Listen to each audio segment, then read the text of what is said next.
The verse of the day is Psalm 46:10, and it says, "Be still and know that I am God. I will be honored by every nation. I will be honored throughout the world." Be still and know that I am God. Right in this moment, if you are experiencing fear or anxiety, take a moment to be still in your mind and remember that God is not a God of fear and anxiety. He did not give you that spirit. He gave you a spirit of power, love, and a sound mind. The spirit he gave you is bigger and greater than any fear and any anxiety. Today's verse is a really practical tool of what you and I are to do in the midst of fear and anxiety, in the midst of any emotion or feeling that doesn't align with how God would speak. And to give a little context on Psalms, it was written mostly by David. And back in David's time, there were tons of wars. He was on the run a lot of fighting, and a lot of, God, should I go to battle? God, what do I do here? God, help. I need guidance.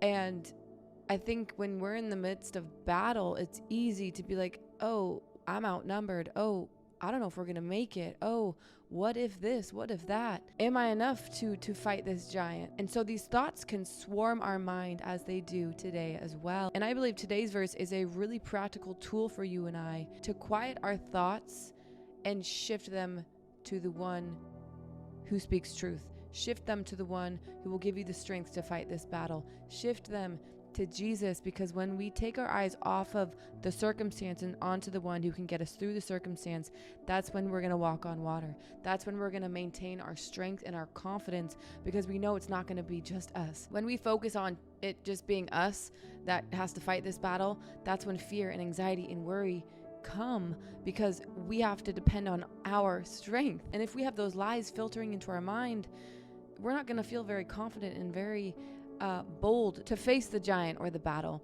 But when we turn our eyes to the one who has power over every evil thing, who knows everything from beginning to end, and knows why I was created, knows how this battle is going to come out, knows the strategy for the battle, it takes the pressure off that we have to be the one to do it right. We get to depend on God to get us through this battle, because I think we need to remember the battles we face in life. This life we live in, this fallen world that we live in, was not God's original plan. And so it's not like he just wants us to have to fight all of these things and he just meant for all this to be. No, we live in a fallen world because humans were disobedient. But the good news is he redeemed and reversed the curse. And so with relationship with him through Jesus, we now get to quiet our mind and rely on the power of the Holy Spirit to tell us what's true, to ignore every lie, to ignore all the fear and all the anxiety when it tries to come at me, and instead say, Holy Spirit, renew my mind. You are my God. You have power over every evil. God, you know the plan for my life. The work you started in my life, you're going to finish. You have great plans for my future. You created me for a reason. I'm breathing for a reason. I'm still waking up each day for a reason. So there must be more to the story. Just because it isn't good doesn't mean it's not going to become good. If it isn't good, in fact, I would just say that God isn't finished yet. And so we just have to be still in our mind. Be still in our mind. This is a great way to remind yourself to go to mind renewal. Okay, fear and anxiety are coming my way. Be still. Take a moment to pause and remember who God is, and remember the power he carries within you, and remember that that's not his voice. Saying be still to your thoughts and to yourself in the midst of a battle, fear, worry, anxiety, depression, forces you to surrender your understanding. Because when you feel fear, worry, anxiety, depression, your understanding is not going to be very strong. It's going to be probably linked to those things because that's what you're feeling and thinking. So we need to shift our understanding and not rely on our understanding, rely on his understanding, to say be still to yourself, to those thoughts, disagree with those thoughts, and agree with what God says about your situation, which is going to be in alignment with his fruit. Peace, love, joy, patience, kindness, goodness, gentleness, faithfulness, self-control.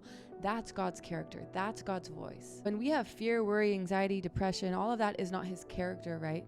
So when we say be still, we're actually coming out of agreement with it. We're disagreeing with all of those feelings and emotions to be true.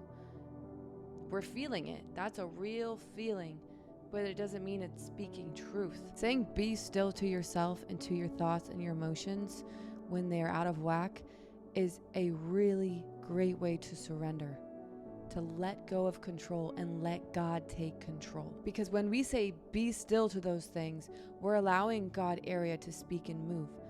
But most often, if we're honest, when we feel fear, worry, anxiety in those things, it leads us to doing something about it, or analysis paralysis and getting stuck in the emotion and doing nothing. Both aren't great. But we a lot of times take things into our own hands and do things to try to prevent the worry from coming true, or prevent the fear from coming true, or we do nothing so that we don't have to face any sort of fear. And all of that is self-sabotage to your identity and your calling. And so when we say be still, we're allowing God to take control, and we're not letting our feelings lead us, and we're allowing God to be the one to meet our needs instead of ourselves.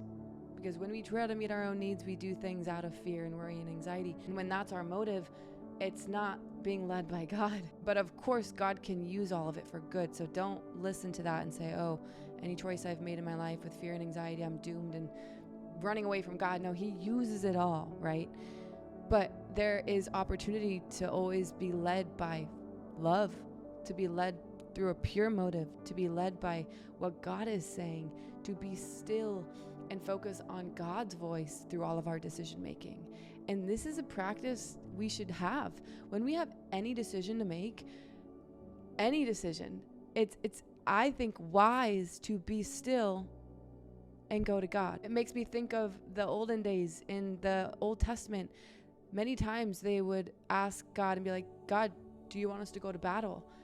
That break and shifting of attention and asking God, do you want us to go to battle, is being still and knowing that He's God, rather than them making their own decision from their own understanding and going to battle if they think it's right. So put that into your situation.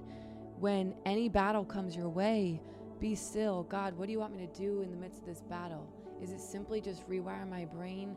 Is it just me worrying about the future? Do you just need to fill me with love so that I feel safe and secure in you alone? God, I surrender. You take control. Help me to get out of the way so that you can move through my life. Meet my needs. Remind me what's true so that I don't let fear, worry, or anxiety lead me or have me do something that isn't what you want me to do or isn't where you want me to go. This isn't the context of the verse, but I think there is something very valuable in obviously our daily time with God and being still with Him in our quiet time. That's how we get to know Him. So daily relationship with God in His Word and spending time with Him in the Jesus Challenge is how you're going to get to know the heart of God, how you're going to grow in deep relationship with Him. And then throughout your day and in your life, you get to take those skills and that knowledge and tell your mind to be still when it tries to go south. Okay?